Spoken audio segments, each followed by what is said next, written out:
ছাত্রীরা আমি সবাইকে আমার ব্যক্তিগত পক্ষ থেকে এবং চট্টগ্রাম সিটি কর্পোরেশনের পক্ষ থেকে আন্তরিকভাবে অভিনন্দন ও শুভেচ্ছা জানাচ্ছি।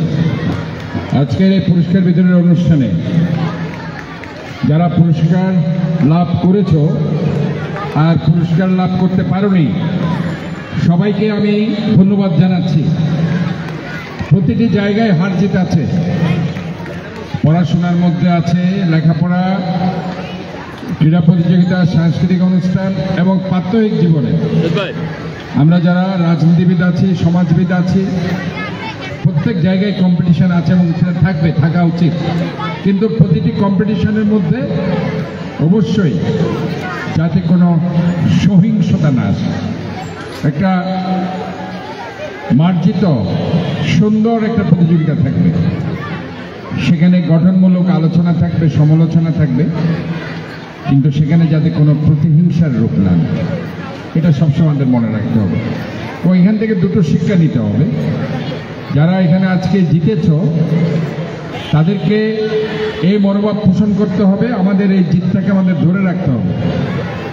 আর আজকে আমরা জিততে পারিনি যারা, এই কমিটমেন্ট রাখতে হবে আগামীতে আমরাই জিতব। কাজে এই যে জিতার একটা ধরে রাখার কমিটমেন্ট আর একটা সামনে জিতবো এই কমিটমেন্ট, এটা যদি আমাদের সর্বক্ষেত্রে থাকে তাহলে কিন্তু আমরা এই সমাজকে অনেক কিছু দিতে পারবো, এই শহরকে আমরা সুন্দরভাবে গড়তে পারবো, এই রাষ্ট্রকে আমরা সবাই মিলে একটি সুন্দর সমৃদ্ধশালী দুর্নীতিমুক্ত বাংলাদেশে পরিণত করতে পারবো। এখানে রেড ক্রিসেন্টের অনেককে দেখছি, আমি আবার চট্টগ্রাম রেড ক্রিসেন্টের পদাধিকার বলে প্রেসিডেন্ট, সামনে বোধহয় একটা বড় ক্যাম্প আছে তোমাদের, তো যারা এখানে আছে সবাই সে ক্যাম্পে তোমরা যোগ দিবে, সেখানে অনেক কিছু শেখার আছে। আজকে মেয়র হিসেবে আমি কিছু কথা বলতে চাই। এই শহরকে সবাই মিলে সুন্দর করতে হবে। আমি মনে করি এই শহরটা আমাদের সবার, এবং এই পরিষ্কার পরিচ্ছন্নতাটা আমি মনে করি স্কুল থেকে শুরু করতে হবে। আমরা এই প্লাস্টিক আছে, যে প্লাস্টিকের পানি সেটা ব্যবহার না করে আমরা কাচের যে গ্লাস আছে, আমরা একটা কাচের জার রাখবো, কাচের জার থেকে কাচের গ্লাসে করে পানি খাবো, তাহলে প্লাস্টিকটা আস্তে আস্তে করে উঠে যাবে। আমরা প্লাস্টিক ইউজ করলে প্লাস্টিক আমরা ফেলবো এবং সেটা গিয়ে জলাবদ্ধতার সৃষ্টি হয়, কারণ প্লাস্টিক কখনো পচে না। ইভেন পলিথিন পচে না, পলিথিন আমরা ব্যবহার করব না, পলিথিন ব্যবহার করলেও সুনির্দিষ্ট ডাস্টবিনে রাখবো। এখানে যদি ডাস্টবিন না থাকে, আমি সিটি কর্পোরেশন থেকে আমি সভাপতি শহীদকে বলতে চাই, সিটি কর্পোরেশনে বেশ ডাস্টবিন আছে, স্কুলের জন্য 8 থেকে 10টা ডাস্টবিন আপনারা নিয়ে আসবেন, এখানে সুন্দর করে দিবেন যাতে করে বাচ্চারা সেখানে ফেলে, কোনো কিছু যাতে তারা রাস্তার মধ্যে না ফেলে। অবশ্যই পলিথিন, প্লাস্টিক এবং ককশিটকে আমরা অ্যাভয়েড করব। আমরা সবসময় একটি সুন্দর শহর গড়ার পথে আমি মনে করি school child health is very important. এখানে শুধুমাত্র পরিষ্কার পরিচ্ছন্নতা নয়, হাইজিন নয়, এখানে আমরা একটা বাচ্চা কিভাবে গড়ে উঠবে সেটাও আমরা স্কুল চাইল্ড হেলথের আওতায় আনতে চাই। আজকে child psychology is very important একটি ফ্যাক্টর হয়ে দাঁড়িয়েছে। আমরা অনেক বাচ্চাকে দেখি তারা মেধাবী, কিন্তু তারা ঠিক মতো তাদের এক্সেলেন্সি সেটা তারা পারফর্ম করতে পারছে না। ওই বাচ্চাগুলোকে যদি আমরা চাইল্ড সাইকোলজিস্ট দিয়ে যদি আমরা তাদেরকে সাইকোথেরাপি দিই, তাদেরকে অ্যানালাইসিস করি, দেখা যাবে তারা কিন্তু এই ক্লাসের সবচেয়ে ভালো স্টুডেন্টে পরিণত হবে। আমি মনে করি প্রতিটি স্কুলেই একজন চাইল্ড সাইকোলজিস্ট রাখা উচিত, এবং সেটা আমরা প্রত্যেকটা স্কুলের পরিষদের যারা আছে তাদেরকে রিকোয়েস্ট করব যে এখানে অনেক সাইকোলজি ডিপার্টমেন্টে অনেক টিচার আছে যারা হয়তো বা চাকরিও পাচ্ছে না, তাদেরকে যদি আপনারা সপ্তাহে 2 দিনের জন্য অ্যাপয়েন্টমেন্ট দেন, সো দ্যাট মাসে 8 বার তারা ক্লাস করবে, এবং বাচ্চাদেরকে যেসব বাচ্চা অমনোযোগী এবং যেসব বাচ্চা খুব রেস্টলেস, চঞ্চল, পড়াশোনার মধ্যে মনোযোগী না, তাদেরকে যদি সাইকোথেরাপি দেন, সো দ্যাট তারা সমাজকে অনেক কিছু দিতে পারবে। আমি আসলে আজকে এই ঢাকা থেকে সরাসরি এখানে এসেছি, তো এই আসার কালে যে বিলম্ব হয়েছে সেজন্য আমি দুঃখ প্রকাশ করছি।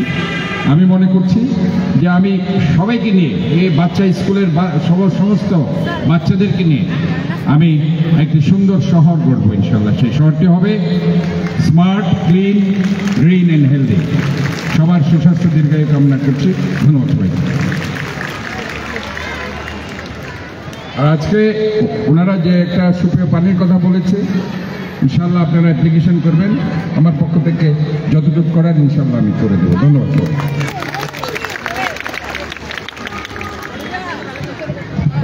অসংখ্য অসংখ্য ধন্যবাদ স্যার আপনাকে। আমাদের মেয়েদের জন্য, আমাদের প্রতিষ্ঠানের জন্য এরকম একেবারে জনদরদি, আসলে আমি শুনেছি উনি অনেক বেশি জনমানব কল্যাণে নিয়োজিত। মেয়েরা তোমরা খুশি হয়েছে তো? তোমাদের জন্য অনেক অনেক কিছু স্যারের চিন্তা ভাবনা আছে, করার অনুপ্রেরণা দিয়েছেন। অসংখ্য ধন্যবাদ স্যারকে।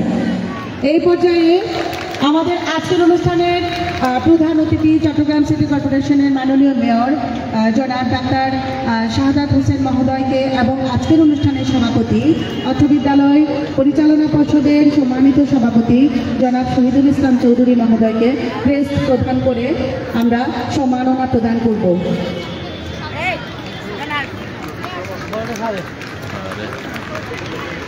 আজকের অর্থ বিদ্যালয়ের ভারপ্রাপ্ত প্রধান শিক্ষক জনাব কবিতা চৌধুরী মহোদয় সম্মাননা ক্রেস্ট প্রদান করছেন আজকের অনুষ্ঠানের প্রধান অতিথি মহোদয়কে। মেয়েরা তালি দিতে তার জন্য কেন করছো? Let's go.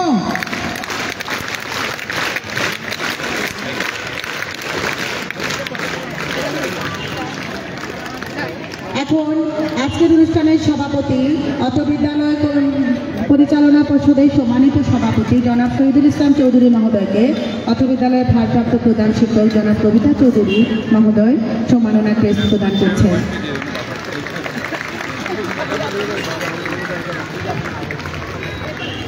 এরপরে প্যারেড শুরু। মেয়েরা তোমরা প্রস্তুত হও। প্যারেড কমান্ডার এসে প্রধান অতিথির কাছ থেকে অনুমতি গ্রহণ করবে। আমরা দেখতে পাচ্ছি প্যারেড কমান্ডার জোহাইফা করিম ইলমা, সে দৃঢ় পদক্ষেপে এগিয়ে আসছে তার অনুমতি প্রদানের জন্য।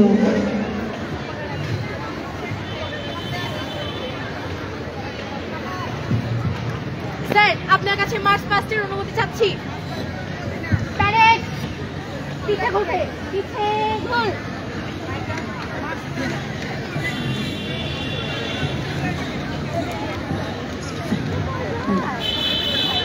এক্ষুনি আমাদের প্যারেড শুরু হবে।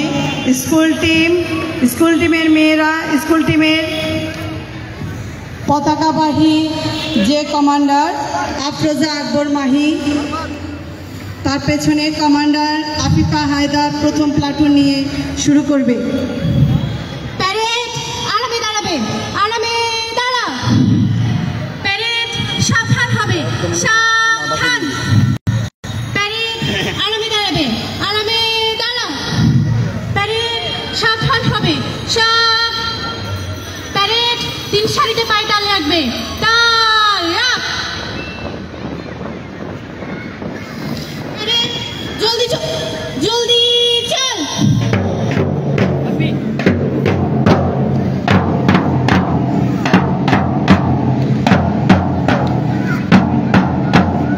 প্রথমে স্কুল টিমের অঙ্কুর সোসাইটি বালিকা উচ্চ বিদ্যালয়ের স্কুল টিম স্কুল ড্রেস পরিহিত 3 সারিতে জলদি চলে আসছে, যে ঠিক পায়ে তারা অভিবাদন জানাচ্ছে আমাদের স্টেজের সামনে। এরপরেই আছে আমাদের বয়েজ টিমের কমান্ডার জোহাইফা করিম ইলমা, আফিফা হায়দার। দ্বিতীয় টিমে আছে আমাদের ছেলেরা। ওরা 2 দিনের, আমরা এই মাঠটা পেয়েছি সোসাইটির পক্ষ থেকে 2 দিনের অনুশীলনে। ওরা সুশৃঙ্খলভাবে মাত্র 2 দিন অনুশীলন করেছে। 2 দিনের অনুশীলনে ওরা যাচ্ছে, ধীর পায়ে এগিয়ে আসছে। তৃতীয় নম্বর আছে গাইড টিম। গার্ল গাইড আন্দোলন শুরু হয়েছিল 1907 সালের ইংল্যান্ডের লর্ড ব্যাডেন পাওয়েলের হাত ধরে। পরবর্তীতে 1972 সালে বাংলাদেশে প্রতিটি শিক্ষা প্রতিষ্ঠানে গার্ল গাইড পুনর্গঠিত হয়। এই গাইডের শিক্ষার্থীদের মূল মন্ত্র হচ্ছে প্রস্তুত থাকো। বিভিন্ন প্রতিকূল পরিস্থিতিতে মোকাবেলার জন্য গার্ল গাইডের মেয়েরা সবসময় নিজেকে প্রস্তুত রাখে।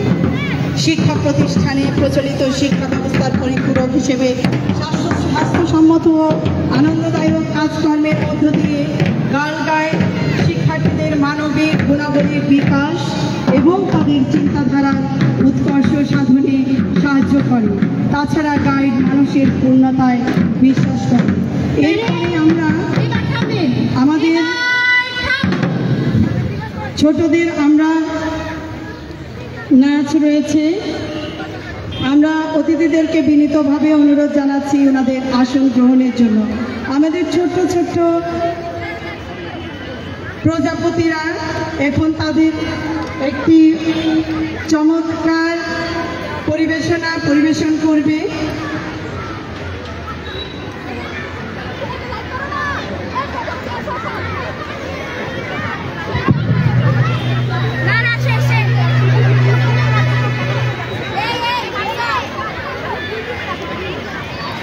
নীলু, কিসের যেন একটা গুনগুন আওয়াজ পাচ্ছি। যারা গানের প্রজাপতি গানের সঙ্গে যারা আছো তোমরা মাইক্রোফোনের পাশে চলে যাও। হারমোনিয়ামের সঙ্গে তোমাদের গানের মঞ্চে প্রজাপতি গান নিয়ে যারা আছে বাম পাশে, মঞ্চের বাম পাশে তোমরা চলে যাও। প্রজাপতি গানের যারা সেটা সকাল থেকে সেই ফুল প্রজাপতি সেজে আমাদের ছোট্ট ছোট্ট একেবারে সোনামণিরা অধীর আগ্রহে বসে আছে সে কখন তারা প্রজাপতির ডানায় খুলে খুলে নাচবে। আমি আসলে বিমোহিত, ওদের রূপ এত সুন্দর। আমাদের মেয়েরা, এই ছোট্ট ছোট্ট মেয়েরা প্রত্যেকজনকে সুন্দর লাগছে তোমাদের আলাদা আলাদা করে।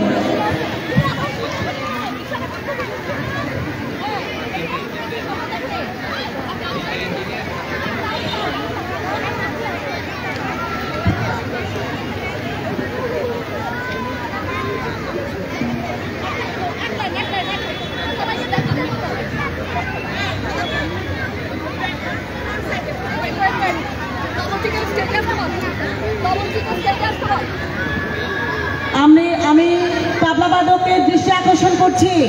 আমাদের অনুষ্ঠানে যে তবলাবাদক তার দৃষ্টি আকর্ষণ করছি।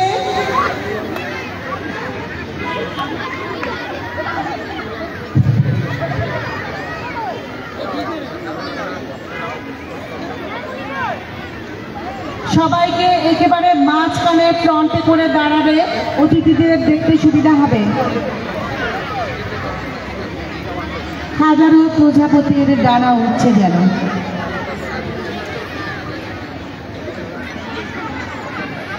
তোমরা এই ডানাগুলো কোথায় পেলে? নীল আকাশের পরীর কাছে? লাল ডানা, নীল ডানা, লাল জামা। তোমরা যে জামাটা স্কুলের পোশাকটা প্রতিদিন পরতে সেই জামা তো তোমাদের আর ভালো লাগতো না, তাই তোমরা এই নতুন সাজে সেজেছ। অনেক অনেক প্রজাপতি গুনগুন করে এখন তাদের একটি পরিবেশন করবে।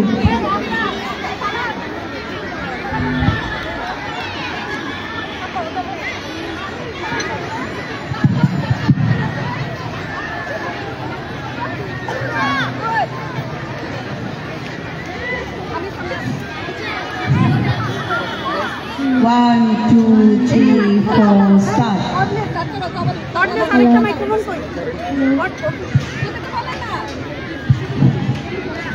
One, two, three, four, start.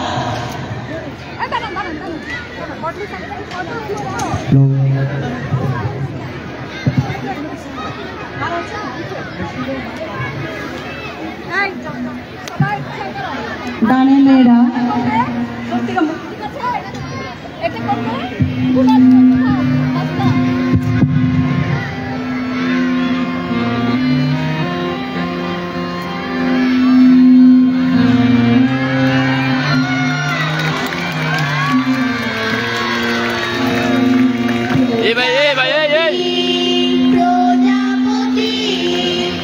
প্রজাপতি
কোথায় পেলে